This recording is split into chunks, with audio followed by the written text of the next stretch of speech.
Hi, everyone. I'm Fran Strickland of Vero Lead Biz Solutions, and welcome to Tapped In with Vero Lead Biz Solutions, where CXOs and owners and entrepreneurs come to learn how they can continue to grow, evolve, and have the best version of themselves professionally as well as personally. And today, I am delighted to have from beautiful California my wonderful friend and, quite frankly, one of the people who's contributed to my superpower, Madame Dharma Funder. Dharma has her business, which is the Spiritual Dynamics Consortium, and she is a powerhouse. And I am just so happy that she's agreed to talk to us today. Dharma, welcome. Thank you How are so much you? for having me here. Thank you for that powerhouse of an introduction. Well, you deserve it because I remember the first time I met you. And after only about, I would say about 3 or 4 minutes, you had me all balanced out so I could get on with what I was trying to do in the moment. And so I'm just so happy that you could come and talk with us today so that other people can have an opportunity to see just how powerful you are as in what you do. And I don't want to steal your thunder, so I'm going to turn it over to you and ask you, why don't you tell folks today what it is you do? And that's it. Just be led. Just be Okay. led. Go All ahead. right. Some people would call it the antidote to coaching. It is in between the gap of everything that you've ever learned in your life that you already know, but for some reason you're just not able to actually do it. So let me give you an example. How many do you know have actually gone through a retreat? They've learned a lot of different power tools and different suggestions that they can use.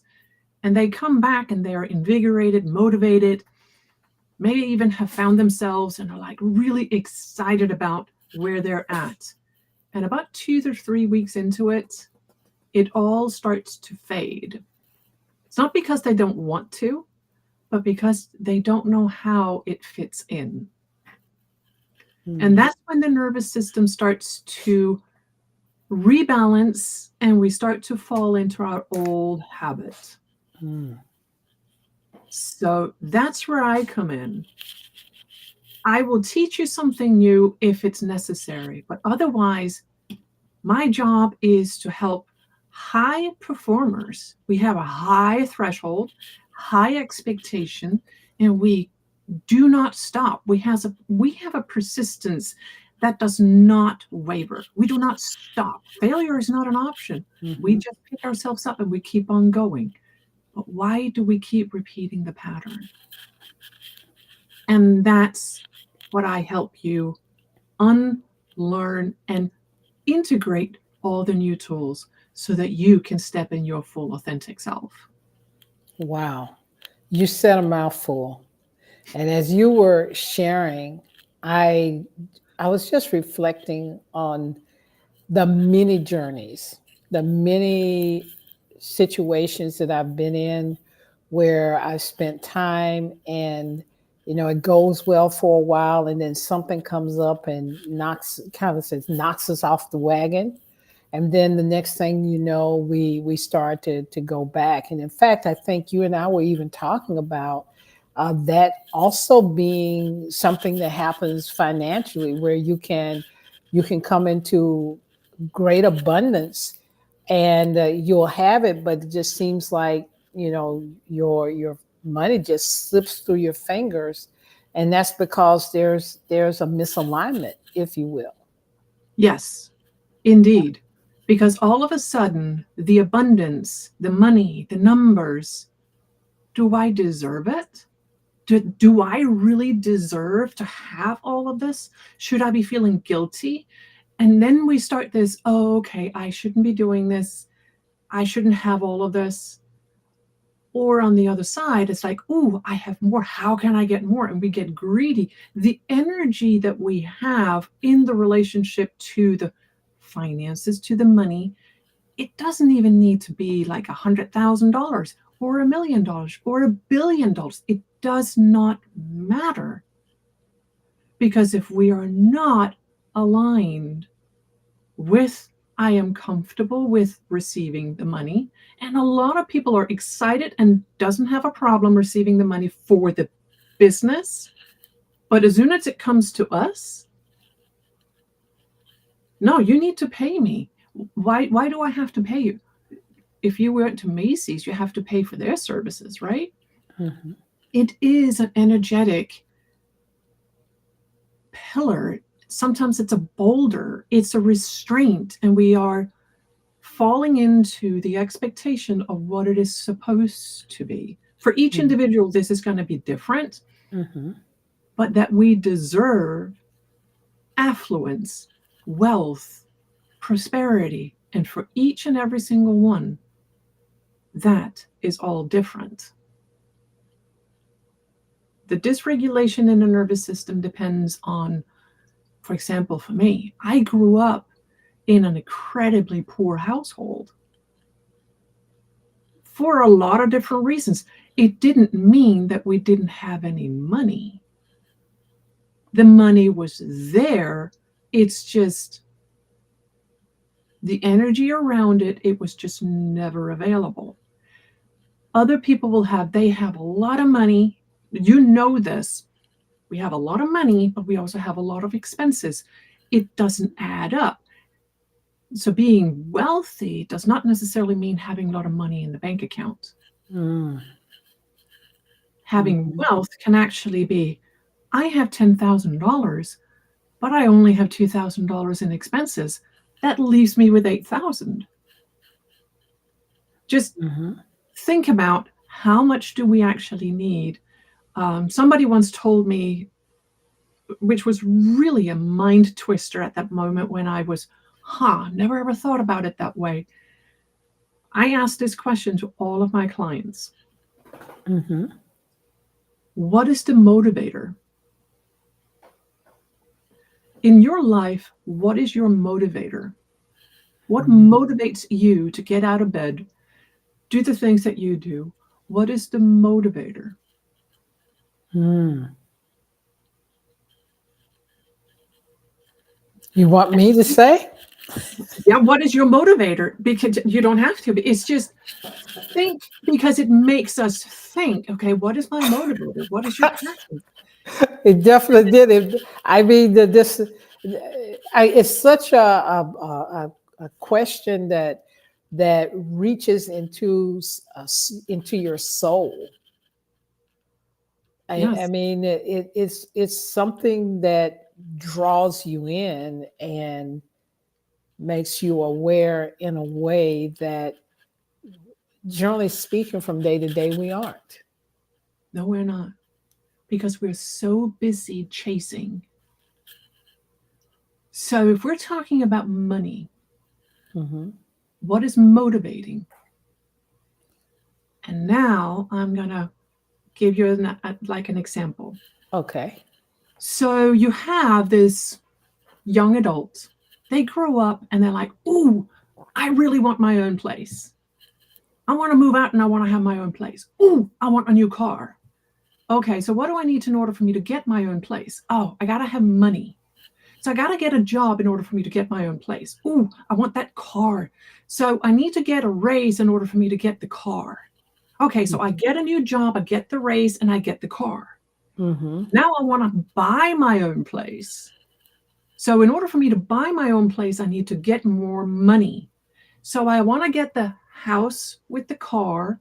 Now, I want to get married. I want to have children. In order for me to afford that, I need more money. What's the motivator? I am chasing more money so that I can get more things. I want the pretty car. I want the pretty dress. I want the pretty suit. I want the better job because it resembles status. So when are you spending time with your kids? When are you enjoying that great house or this beautiful car? When are you using that car to actually go and explore something nice? Because you don't have the time, because you are chasing the next paycheck. Money becomes the motivator. Mm. So let's talk about what is true wealth. If you allow yourself to satisfy and not chase the white picket fence with the nice garden, with the nice big house and a nice 1, 2, 3, 4 cars, I don't know, versus somebody like, oh no, I'm fine with 1 car. I got a great little house. We're perfect in there. We don't need all of this because I actually have time to see my children grow up. I have time to sit in the yard and spend time with my children. What's the motivator? What's motivating you to get out of bed in the morning? And if you're chasing something that does not satisfy you, you're dysregulated and out of alignment, and you are not happy. And it will show up in a lot of different ways. You get sick, you're fighting, you're snapping, all of these different things. And that's just touching money. I'm not even going into relationships. I'm not even going into so many other things that play a role in our lives. So I'd like to ask you about something before we talk further. How is it that you came to be operating in this space? What drew you to it? To start with. I was miserable. And I was so stuck that I ended up getting paralyzed. Despite all of the training, all of the different things that I had studied, learned, been taught, certified, name it, I still ended up getting stuck. I had what they call a hemiplegic migraine, and I was diagnosed with fibromyalgia. And I was paralyzed on my right side. I could not walk. I could not go to the bathroom. I could not shower or wash my hair. Think about it. We're so used to taking all of these things for granted, and all of a sudden, you can't move. And I tried all the different tools that I have in my toolbox. They kind of worked, but they kind of didn't. And that's when I knew I needed to do something different. Wow. I tried therapy. I tried breath work. I tried a lot of different things, medications, tests, all the different stuff that you can possibly think of, I've tried. But it didn't work. It didn't help. And I went inward. I went silent. So instead of me searching outside, I started going inward. It became an internal journey. And all the neuroscience, all the microbiology, all the physiology, and all of these different things, I started to study, not on a piece of paper, not online, but internally. And I really started to sink into, why am I still doing this? Meditation, rewiring, and slowly regaining my ability to move, I realized there is another way. And that's when I started to really tune into, what is the body telling you? Okay. And becoming aware of that space that you have in between becoming triggered, the nervous system sending the signal, the brain becoming aware, and we react. I can give an example. We are going out somewhere, somebody's saying something, and we get triggered. Mm-hmm. We don't know why we're getting triggered, but all of a sudden we're getting pissed off, angry, scared, sad, start Mm-hmm. crying, and we react. And the other Mm-hmm. person in front of us is like, what happened? And Right. then I don't know. And it's kind of freaky because we're like, I know I'm not supposed to do this, but yet I'm not feeling comfortable. So we react. And that is the nervous system telling our brain something is wrong and I want to prevent the same result from happening again. So this is how we need to react. The space that is happening between becoming triggered, Mm-hmm. reacting, there is like a breath in there. Mm-hmm. And you allow yourself to tune in and we start to listen to the body. One way that I do this is that I will ask you, you know this because I did it to you. It was one of this. I don't Okay. know. It's how do you feel right now? Don't worry about the narrative. How do you feel? Where are you feeling it? Where is it in your physical body? Oh, it's right here. Oh, okay. What's the label? Does it have a description, color, sense, anything? Is it rough? Is it smooth? Just describe it to me. And it gives you the opportunity in that moment to describe the feeling that has been triggered without the story that you get from typically in a hamster wheel. We repeat the same story over and over and over because the story we know. But do we know what the reason is? It doesn't matter what the narrative is. What matters is, oh, I'm feeling it right here. It's uncomfortable. Oh, okay. Breathe. Oh, okay. Yeah. You're allowed to breathe. Mm-hmm. How old are you? Probably about 3. Oh, okay. What does the 3-year-old need? Oh, I'm allowed to be here.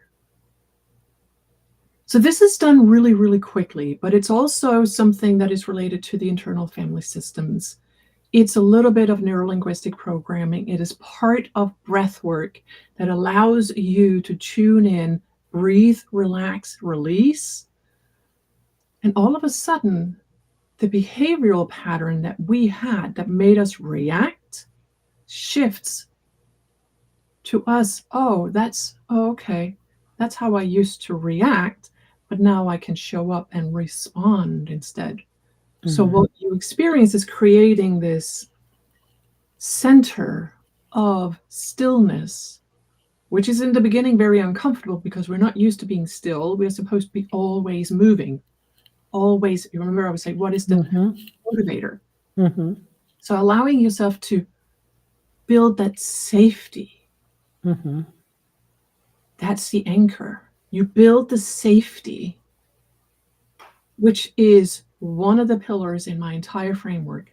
When we learn, oh, I'm safe. Okay, because how can you lead if you're not comfortable? How can you lead anyone if you don't know where you're going? So learning how to, oh, pause and, okay, I am safe. It will shift everything else. So Dharma, what I hear you saying is that fundamentally, a lot of what's driving us is coming out of a fear or anxiety response Yes.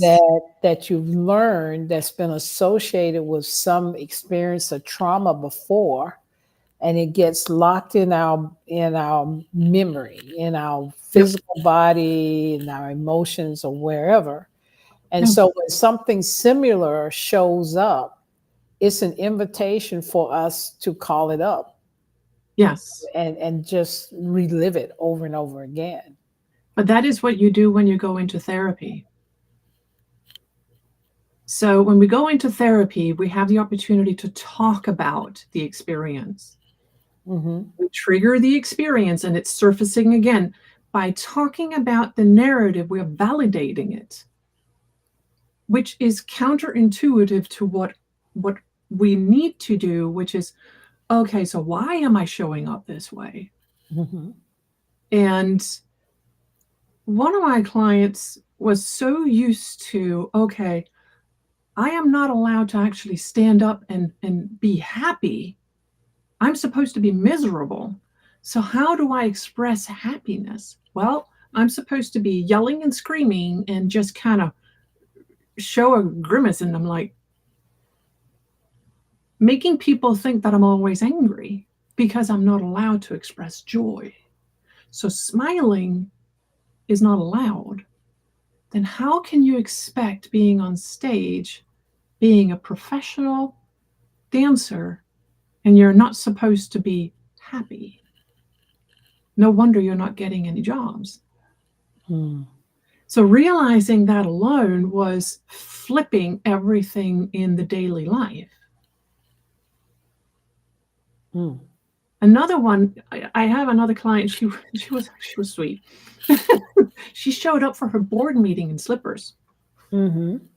Because she got so stressed out that she woke up at 2:00 in the morning feeling that she was already behind and needed to be ahead of the game. And by the time she showed up at the boardroom, she showed up in her slippers because she felt like she was already behind. Wow. So after working together, she's actually now showing up and she's one of the most successful within her company. And she is not getting up at 2. She is always calm, collected, and she is now the one everybody's looking to for guidance. Mm-hmm. Mm-hmm.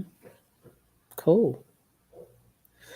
So Dharma, we have I mean, this is just so fascinating. And I guess I want people to have a little taste of your magic, if you will. And I was just wondering if you could take just a few minutes to show a little bit of what you do. And if you want me to be your My your guinea pig. devil, your little sidekick, perhaps I can step into that for you. So I already know a few things. Okay. And I want you to think about your space. First of all, I want everybody who is listening, tuning in, inhale for 4, hold 4, and then exhale for 6. So that is inhale 4, 3, 2, 1, hold 4, 3, 2, 1, and exhale 1, 2, 3, 4, 5, 6. When you're on your own, I want you to do this not just 3 times, but 4, because everybody says to do 3 times. A few things happens with this breath. Mm-hmm. It changes the brain waves and it calms your parasympathetic system down. Okay. Lowers your heart rate. So if you're in bed and you're like, oh, I gotta do it, do this. 4, 4, 6. 4, 4, 6. 4 times. Yes. Okay. All right. I made a note of it. I hope everybody else has their notepad too. So what I Okay. would like for you to do right now is to just become aware of where you're at. As if you're sitting in a cocoon, you're sitting inside of a safe space.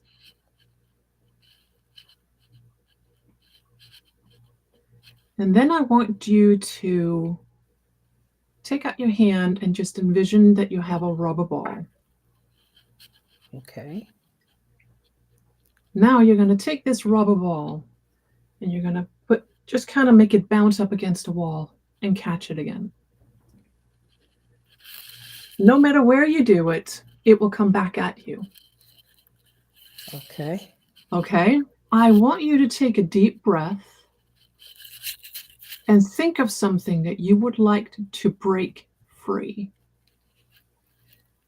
Because often when we level up, we are finding ourselves bouncing up against the same thing over and over and over. So if we are moving forward, upward, and we're letting go of things and we're up leveling, we keep bouncing up against the same thing that we are trying to let go of. I want you to use the rubber ball and just, oh, there's a crack. Toss it again. There's a crack. Oh, now see if you can get that rubber ball really heavy into the floor and bounce up against the ceiling. And see the crack. Now gently breathe. And this is something that I can do with you because I know you and you know me. And allow yourself to see the entire glass bubble dissolve, and allow yourself to take one step up. Inhale 4, hold 4, exhale 6. I am safe.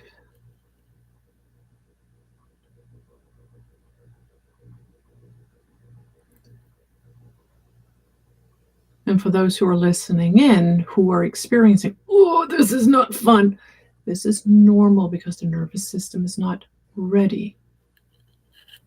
So spend a little bit more time with the rubber ball and know it is normal that when we are shifting, moving, changing,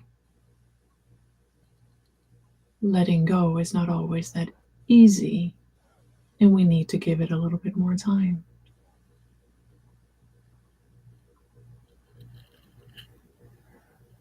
And how are you feeling, Fran? Wonderful.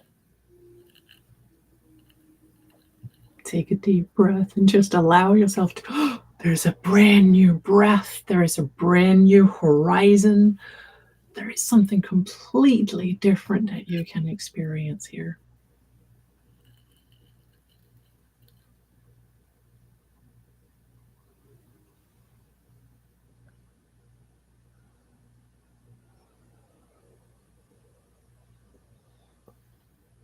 I want you to remember your roots, your anchor. Notice where you're sitting. Slide the feet over the floor.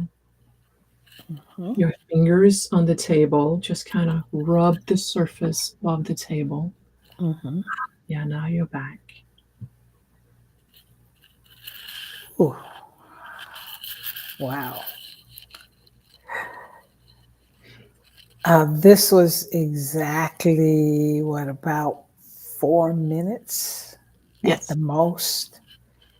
And I feel like I have been reclining out on the beach, or just really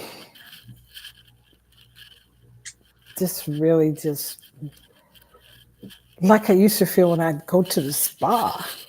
Yeah, I that's your feel like anchor. that I've been to the spa, you know?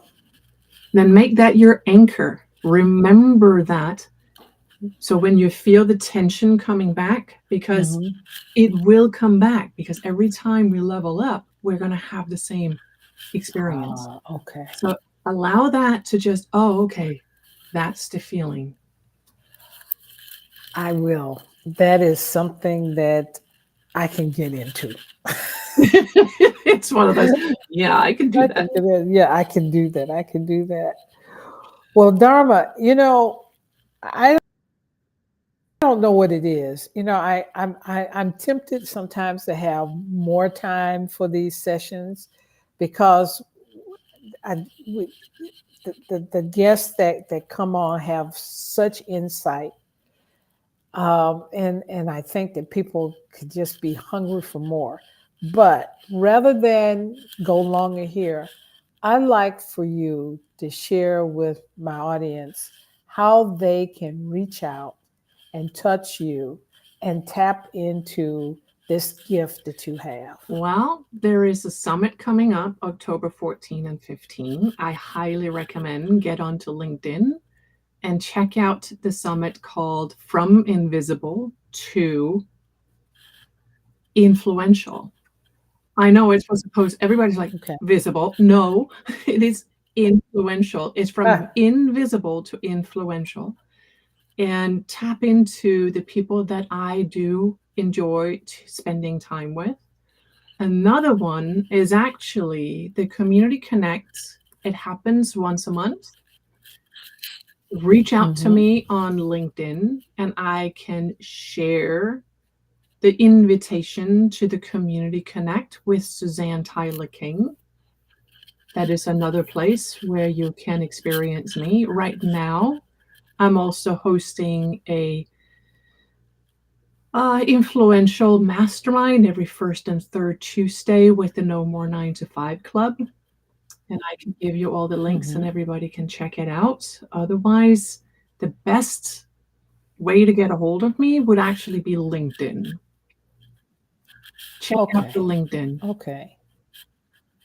Okay, cool. And Dharma, you're going to give me those links so that we can be sure when this goes live that we will have your links and people will just click in the comments section and go right to Yep, Dharma I can Funder. even give you my Late. calendar invite to Oh choose in yes, that'll be between. Yeah, fantastic. it can even be a high intensity coffee chat, or it can actually be a highly committed coaching chat. So they're Mhm. limited. So it's first come, first serve. So that is an option that I Yes. can offer. Okay. Wow. Ladies and gentlemen, I can tell you, here we just did 4 minutes together. And I remember the first time that Dharma, we were together in another very high level group, mastermind group. And I got this message, a text from her on my phone. And she said, call me. And, and I said, who is this lady that's telling me to call her? But I called her. And I dare say it wasn't any more than 3 to 5 minutes max. And she completely helped me mellow out. And and I had one of the most restful sleeps that night through her working with me just a short period of time. So with that, I want to thank you, Dharma, again for coming and being with us and sharing your wisdom, sharing your heart, because I know you really care about people and you don't have to have a million years with them to care about them. You just care. And to my audience, if you are finding your place, find yourself in a place where you don't want to be, reach out to Dharma. I'm sure she can help you make a difference and be headed to where you want to go, not where anyone else is saying you should go, but where you authentically want to go. And with that, ladies and gentlemen, that is the conclusion of our talk today. And I look forward to seeing you again soon. Thank you, Dharma. Be blessed.